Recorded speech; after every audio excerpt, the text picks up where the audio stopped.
अस्सलामुअलैकुम फ्रेंड्स मैं शेख फरहान और आप दोस्तों को वेलकम करता हूं अपने यूट्यूब चैनल और फेसबुक पेज SH एवरी में।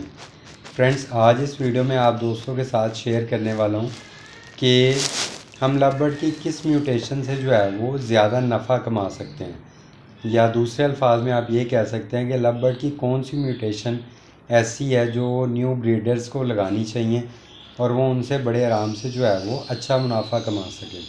तो फ्रेंड इस छोटी सी वीडियो में आप लोगों के साथ इसी टॉपिक के मतलब जो है वो इन्फॉर्मेशन शेयर करने वाला हूँ। तो अगर वीडियो अच्छी लगे तो उसे लाजमी लाइक कीजिएगा और चैनल को भी सब्सक्राइब कर लीजिएगा, ताकि मैं अपना जो 5-6 साल का एक्सपीरियंस है उसके ज़रिए आप लोगों को भी बर्ड से पैसे कमाने का तरीका समझा सकूँ। चलें फ्रेंड्स वीडियो की तरफ चलते हैं। अच्छा फ्रेंड्स, लव बर्ड दो टाइप की म्यूटेशन पे मुश्तमिल होते हैं, ये कह सकते हैं आप। एक जो है वो कह लें आप कमर्शियल बर्ड्स कहलाते हैं और दूसरे जो है वो हाई म्यूटेशन बर्ड्स जो है वो कहलाते हैं। अब कमर्शियल बर्ड्स कौन कौन से होते हैं इनके मतलब मैं अपने चैनल्स के ऊपर जो है वो काफ़ी वीडियोस बना चुका हूँ, आप चैनल पे सर्च करके उनको देख सकते हैं।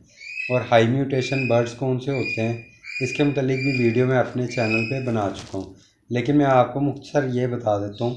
कमर्शियल बर्ड्स वो होते हैं जिनकी मार्केट में डिमांड बहुत ज़्यादा होती है, जो कि बड़े आसानी से सेल हो जाते हैं और जिनका रेट भी मुनासिब होता है और हर कोई उनको ख़रीदने की जो है ख्वाहिश रखता है। कमर्शियल बर्ड उनको कहते हैं। और हाई म्यूटेशन बर्ड्स जो है वो कौन से होते हैं? वो फ्रेंड्स वो बर्ड्स होते हैं जिनके ऊपर जो है वो चंद ख़ास किस्म के ब्रीडर्स जो है वही वर्किंग कर रहे होते हैं और वो उन पे वर्किंग करके उनमें से नई म्यूटेशन और नई से नई पेयरिंग जो है वो लगाने की कोशिश कर रहे होते हैं। उन्हें हाई म्यूटेशन बर्ड्स कहते हैं। और इनकी एक और निशानी होगी कि इनकी कीमत जो है वो काफ़ी ज़्यादा होती है और इनकी डिमांड आम मार्केट में जो है वो बहुत कम होती है। ये सिर्फ शेड टू शेड ही सेल होते हैं या ब्रीडर टू ब्रीडर ही सेल होते हैं। उन बर्ड्स को जो है वो हाई म्यूटेशन बर्ड्स कहा जाता है। तो फ्रेंड दो मुख्तलिफ़ तरह की जो है वो कैटेगरीज़ हैं ब्रीडर्स की, जो कि अपने बर्ड्स को ब्रीड करवाते हैं। एक कैटेगरी जो है वो सिर्फ कमर्शियल बर्ड्स के ऊपर काम करती है, जैसा कि मैं सिर्फ कमर्शियल बर्ड्स के ऊपर ही काम करता हूँ। और कुछ ऐसे दोस्त हैं, कुछ ऐसे ब्रीडर्स हैं जो हाई म्यूटेशंस पे काम करते हैं। वो हाई म्यूटेशंस को ही जो है वो अपने पास वर्किंग करते हैं और उन्हें ही अपने पास ब्रीड करवाते हैं और उन्हें ही सेल करते हैं।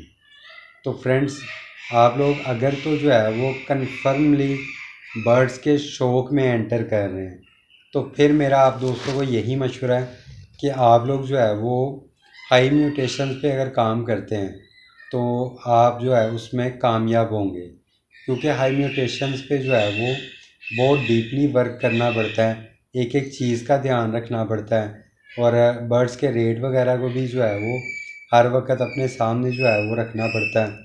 उसके अलावा उसकी जो है वो जेनेटिक्स को भी समझना पड़ता है। तो अगर तो आप लोग सिर्फ बर्ड्स को एज अ हॉबी या एज अ जो है वो शौक़ आप रखना चाह रहे हैं तो फिर आप हाई म्यूटेशंस पे काम कर लें।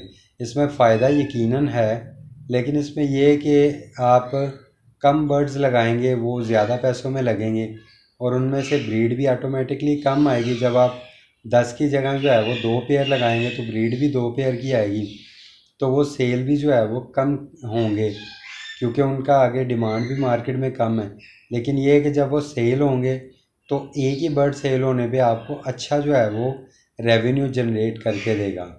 तो सेकेंडली जो है कमर्शियल बर्ड्स फ्रेंड्स, वो आपको पता है उनके रेट्स कम होते हैं, जैसा कि अभी मैंने बताया है।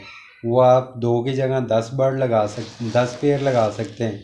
उनकी जो है प्रोडक्शन भी जो है ज़्यादा है, मार्केट में डिमांड भी ज़्यादा है, लेकिन रेट कम है। तो रेट कम होने की वजह से जो है वो बड़े आराम से मार्केट में सेल हो जाते हैं। तो इसलिए इन दी एंड मैं हमेशा इसी नतीजे पे पहुंचा हूँ कि आप लोग अगर तो बिज़नेस करना चाहते हैं तो फिर बेहतर है कि आप कमर्शियल बर्ड्स पे रहें। इसमें आपका शौक़ भी हो जाएगा और बिज़नेस भी।